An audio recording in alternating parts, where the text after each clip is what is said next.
Welcome back to Wempower 2021, an inspiring initiative by the Orion Malls, Bangalore.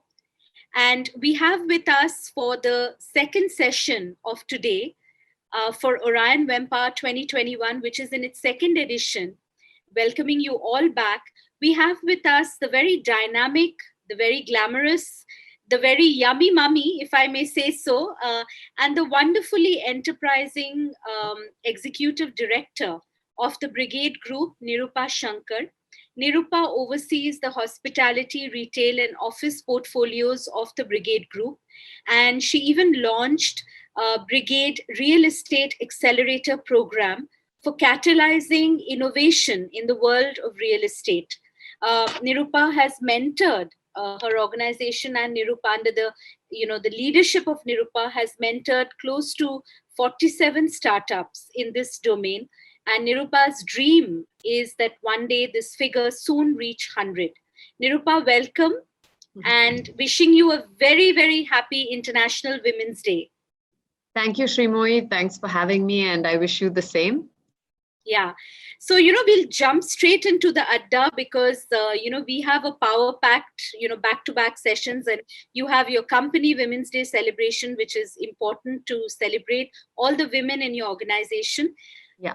So firstly, Nirupa, we'll talk about, this campaign, Orion Wempower. Right. As you know, we are in our second edition. Last year, we had a very, very successful offline event within the premises of Orion Mall, which is, my favorite destination in Bangalore. It's where I spend a lot of my hard-earned money.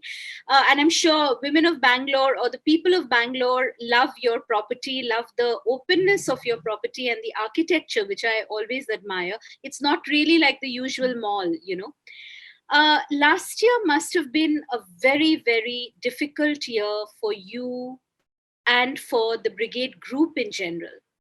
Because be it real estate, be it high street brands, be it F&B, be it movies, everything was hard hit, especially in the first couple of months when there was a complete lockdown. Yeah. So take us through that tumultuous phase. As a woman helming a business empire, what was it like? And how did you manage to keep yourself afloat as an organization as well as a leader? Okay, thank you for that loaded question. I'll try to answer it as best as I can. So I think, when the lockdown was announced, I had actually just delivered my second child a month ago. So for me, it was fairly, there was just a lot going on. So physically, I wasn't there in terms of the team to kind of lead them through this, but I was obviously watching through the sidelines. Our chairman, Mr. Jayashankar, who's been through 4 different business cycles like this, he's been through 4 very big downturns. We were lucky to have his leadership and guidance also to guide us through this time, because I think, the experience of having gone through previous downturns really helped. I think, like you rightly said, it was very difficult because, we are in the business of construction. So we build the malls and we give out all the space to various tenants to operate. What happened with COVID is that, a lot of tenants had to throw their hands up in the air saying that, listen, whether we're F&B or retail or cinema or family entertainment, we can't pay our rents anymore. And as mall owners, you try to support your tenants because everything is a partnership. And so we did support them. We took a very fair approach. We had a similar approach for everybody. And we had a plan, like, okay, in some cases, we asked them to pay 50% of the rent in cases where food and beverage, especially where they don't have large reserves of cash flow, we allowed a grace period where they didn't pay any rent.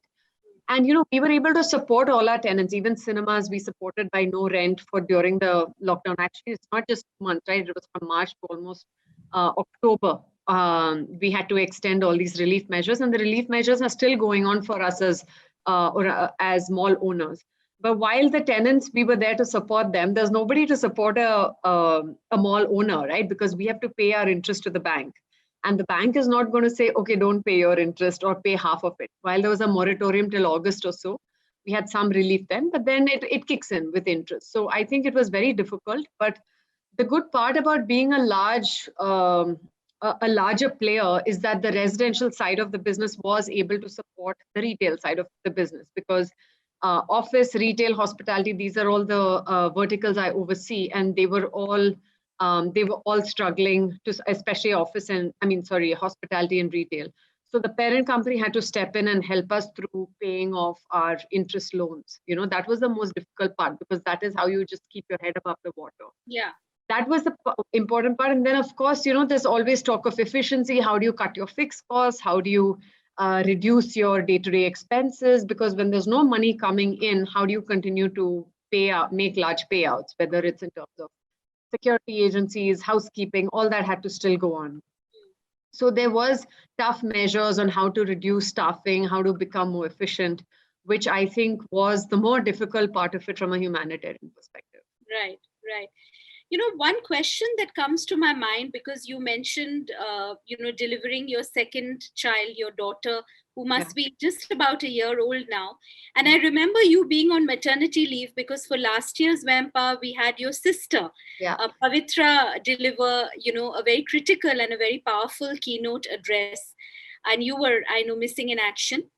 A lot of women, Nirupa, and for me, because I run a community of single women as well, and I'm always saying this at various TED Talks and platforms where I'm invited to speak, that, to have women in leadership positions, we need women to keep working.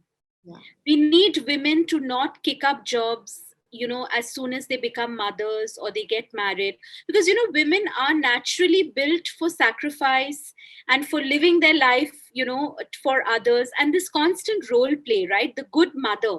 I mean, we've idealized motherhood to that sort of very venerable position in India, right?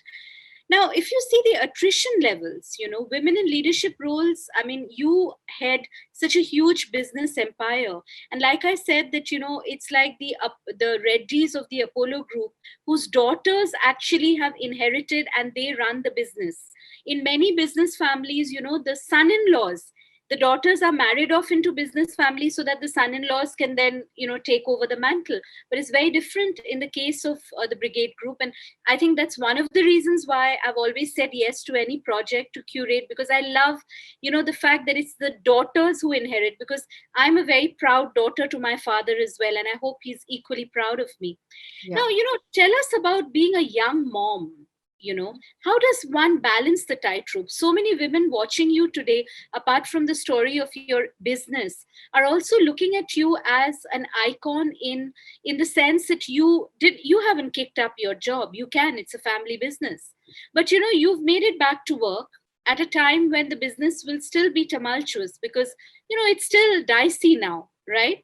Tell us, why should women keep working? Why it's important to keep going, no matter what life challenges or life changes are in for you? Yeah, so thanks. That's a really great question. And there are kind of three parts to it, so I'll kind of address each one of those. Like you rightly said, a lot of businesses prefer to have a male head. Yeah. And I think it's not due to a lack of competence from women, but I think it's the leadership and the what the prior chairman feels about that business. We are actually very lucky to have a chairman who's very visionary. Like my father, who started this company, he has two daughters.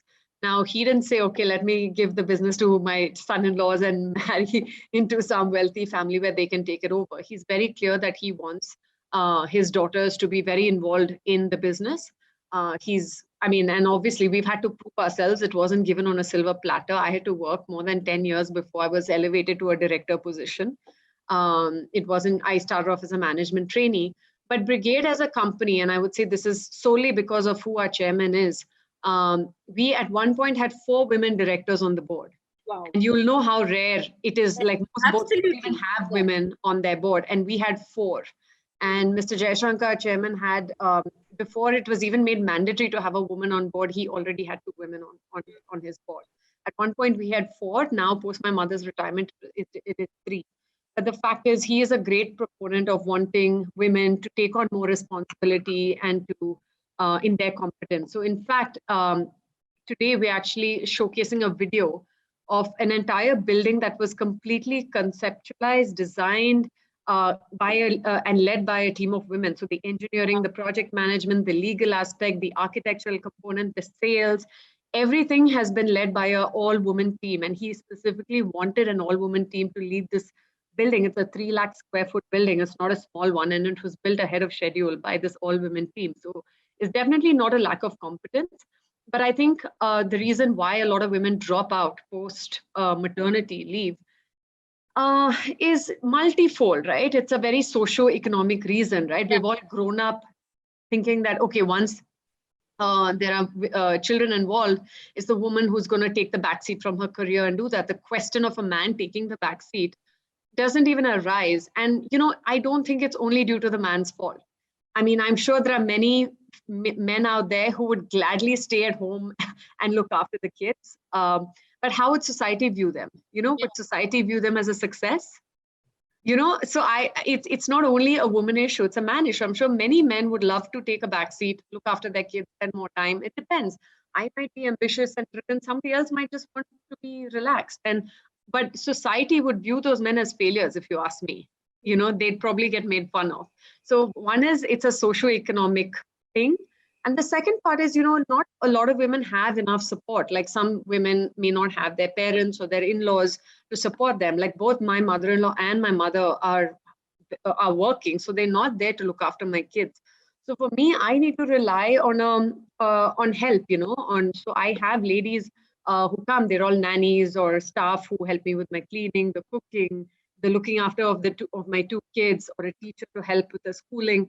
I'm heavily reliant on a group of other women to support me so that I can fulfill my ambitions. And I think that's very critical. It's a critical message that unless women support women, you're not going to have anybody who can achieve or sort of break or shatter glass ceilings. I'm heavily reliant on the women in my life. And, whether it's my mother, my mother-in-law, the 5 women at home who help me with various aspects of the household duties. But also, I want to say it's equally important to have that support of the men in your life, right? Because unless my husband was supportive enough, unless my father was such a big proponent of seeing women in high positions, wouldn't have been possible. I mean, I've been raised to ensure that I'm always working. Like if I sit at home for more than 4 months, after maternity leave, my father's like, okay, when are you coming back? When are you coming back? It's not often that you hear that. I've actually never taken time off from work apart from maternity leave, because my father would just ask me, why are you sitting at home? Why aren't you working? So. I think these are very strong, values. I think women have to hold themselves up to very high standards themselves, and of course, like I always say, a feminist father. I'm always telling my father that thanks to you being a feminist father, I am what I am today, so Yes.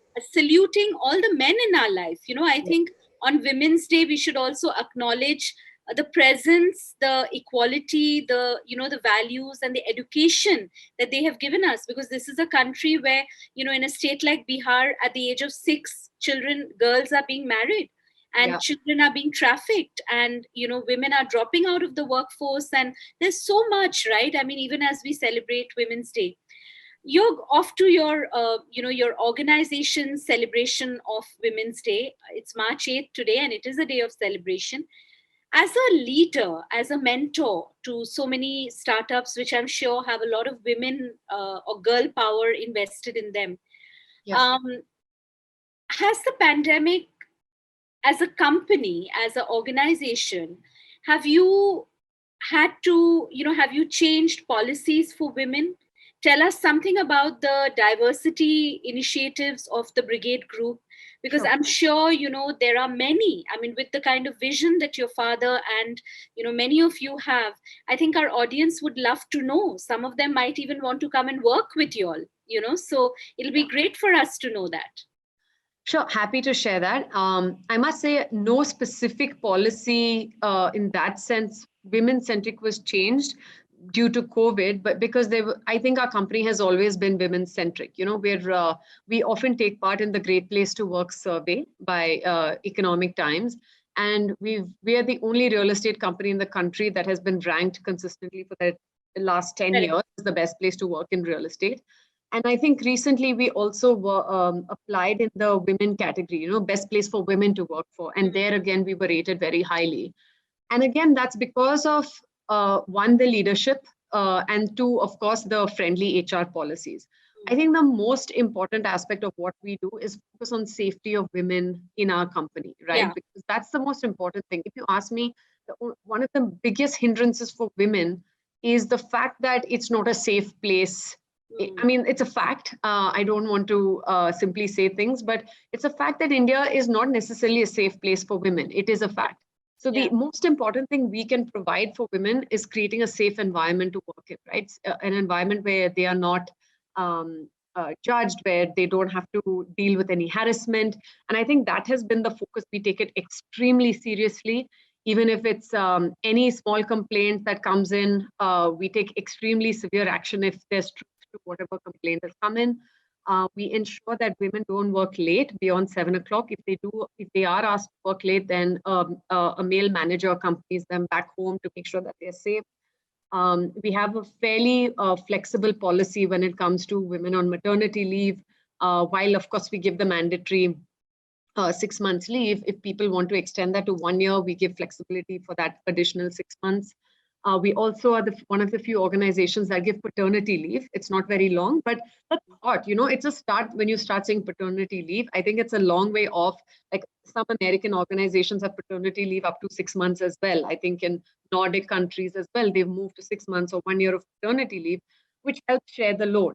But I think today we're not in that position to give such a long leave, but at least that thought of, hey, let's give some paternity leave has come in.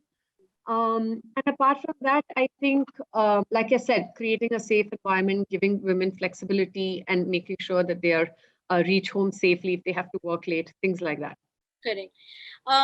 For Women's Day, and now that we are in 2021, and the campaign, as you would have seen, you're a part of the campaign. You're one of the 14 critical voices, which were so inspiring for all of us. So, what would you say is the spirit of your business in 2021? Because we've all had a hard year. There's been burnout. There's been, business losses. There has been recalibrating of business strategy, right? But how do you? What is it a hopeful 2021 for business? Yes, I mean, another great question. I think 2020 was the year of survival. Yeah.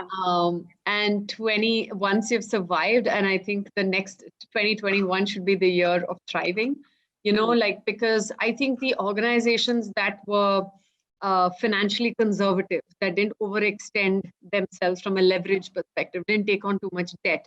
The companies that were responsible have managed to sort of ride this wave. And it's now their time to sort of seize the opportunities and sort of consolidate and get that bigger market share. So for us, I think, is just to grow from strength to strength. Unfortunately, a lot of, say, smaller players were not able to sustain the financial losses. They had to close down their operations. But in a sense, that's an opportunity, to get the larger market share, which we're already seeing. And it's an opportunity, right? To give more people, as you survive as a company, you are only as good as your people. And the more you grow, the more opportunities from a job perspective that you can create. And I think it is the time of the people who have been responsible and who can, now take advantage of the growth phase that we have, because everything came to a standstill and in 2020, and now people are now hungry to, say, buy homes or come back into the malls or come back into hotels. And now it's the time to kind of make good on this opportunity. There's a lot to be had, and it's time to grab that opportunity as well. Right. For working mothers like yourself, Nirupa, my last question to you before I let you go. I'm sure you have a very busy day ahead of you, and time with your lovely girls, because it's Women's Day with your mom, mother-in-law, your sister. It's total girl power, I think, in the Shankar household today. But, as a working mother, as an entrepreneur yourself, as a top leader of your domain, as I said, many working mothers are watching this. Many women on maternity leave, or those anticipating, getting pregnant or planning a pregnancy, are looking to you for inspiration. What would you say is, as a woman who has to balance home and hearth, she has to balance the office as well as being the CEO of her home. Of course, you're helped by a tribe of, house staff. But what would you say are a few tips or some things to women who may be even planning a pregnancy? How can we bring back women into the workforce and ensure that this gender inequality at the boardrooms and in our offices once again can be recalibrated? So again, really good question. And I would say that, of course, women have to have their children. That is honestly the most important function you can do as a woman, because unless it is what we are here for, right? To procreate in a way and to continue the family line. That's what we are here to do. And of course, like raising my family and having my two girls are probably the most important responsibility I have been given as a woman. And they are the most important thing to me in my life. But that said, I think we need to stop looking at work as an option, because women look at work as, oh, I can work or I can't work. I also have the option of working or not working. And life would be a lot easier, perhaps, if I wasn't working as well. I could have a lot more time with my kids. And that is a regret that I have to live with, right? It is a guilt that we all live with when I leave work in the morning and you see your crying child begging you to go, or your 5-year-old saying, why do you have to go to office? Why can't you stay with me and spend more time? It does pull at your heart. But I think for me, work is not an option. If you want to be in control of your life and your destiny, you need to have the financial wherewithal to be able to do that. If you are not financially independent and you are dependent on, say, somebody else, say your husband or say your father or whatever, then at some point, if you want to make a decision that they are not in agreement with, it's very unlikely you'll be able to follow that. So I always say that if you want to be in charge of your own destiny, you need to be financially independent to help yourself through that. Because if you're dependent on other people, then you also have to sort of toe the lines when they toe the line when they expect you to do so. Correct. So if you want to be in charge, make your own decisions, have the freedom, to buy your kids something that you want, buy yourself something that you want. Decide to take a break from work or decide to change careers or whatever it is. You need to, unfortunately, that's the way the world works. And you need to have the financial power to help you do that. That is, unfortunately, a sad truth in life. Okay, if you don't need that, and if you have a very generous backing and you don't need that and you can still live your life, great. By all means, don't work if that's what you choose not to do. But I don't look at work as an option because, one, it gives me the freedom to take the decisions I want. And two, I'm learning. I have the ability to constantly learn and better myself. I can become a better version of myself through the skills I have to develop, through the mistakes that I make, through the people that I meet. I get inspired by my employees and the people I work with all the time. I meet some fabulous people like yourselves and so many other people. I mean, the opportunities are tremendous. And I think work has been so fulfilling from making life richer, so it's not, for me, it's just not an option to not work. I could just sit back and keep my legs up. And, there are times when, for instance, after my 6 months of maternity leave, I did wish I had more time to sit back and relax with my little one. I did. I wanted to actually take a year off, but we were also during COVID. It was a stressful time at work. And I couldn't just be like, listen, I'm just going to sit back and relax with my baby. You guys deal with the hardships yourself. Like, what respect would my team have for me if I did that? So it's tough decisions, but I think in the long run, it'll pay off. And I always try to explain to my little girls that, you have to work. You have to look after yourselves. That, I mean, I know they're just 5 and 1, but at least the 5-year-old, I have to constantly explain to her why I'm not around. Yeah, I know. The guilt trip of every working mother. I've had a working mother, so I know. Finally, Nirupa, your comments and thoughts on this very inspiring campaign that I put together for your organization along with a wonderful team from your end. How does it feel to be an Orion Wempower champion? You've been recognized, I mean, along with, of course, 13 other very inspiring women from diverse walks of life. So how was it for you? Tell us a little bit about the campaign, and then I shall bid you adieu for now. Yeah. So thank you very much. I thought the campaign was very well conducted and organized, and despite the fact that we did it during COVID times, I thought it was very well organized, and the team understood the concept and executed extremely well.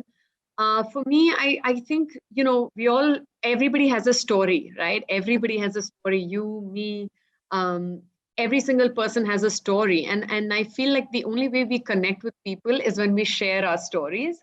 And I think that's what Wempower Yes. 2021 did for me. It shared 14 very inspiring and different stories of how you can impact people in all walks of life and in whatever role that you do. All of us have a different role to play. Everybody need not be like each other to make that impact. And I think that's so important from a diversity perspective of learning from people. And that's what I mean, by just through this work that we do, this campaign that you did, you learn so much about life, about people, about stories and experiences. And I think, in the end, that's what makes our journey in this life fun and eventful. Right. So more power to boss ladies all over the world today. More power to you, leading the way as a young working mother and giving out the message that work is not an option.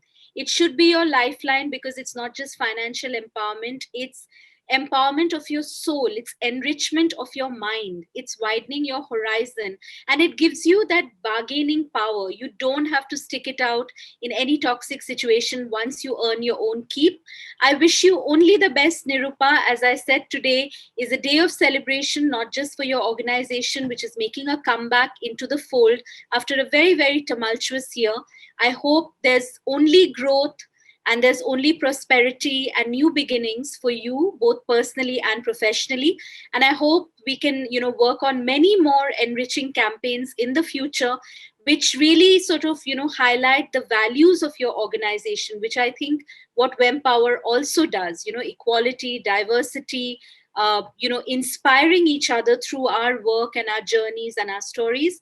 On that note, thank you so much, Nirupa, for joining us. Nirupa Shankar, ladies and gentlemen, Executive Director, one of India's top corporate honchos, a force to reckon with. I hope only you grow from strength to strength, Nirupa. Have a great Women's Day. My love and my good wishes to you. Thank you, Sreemoyee. All the best to you as well and to all the women of this country. Thank you.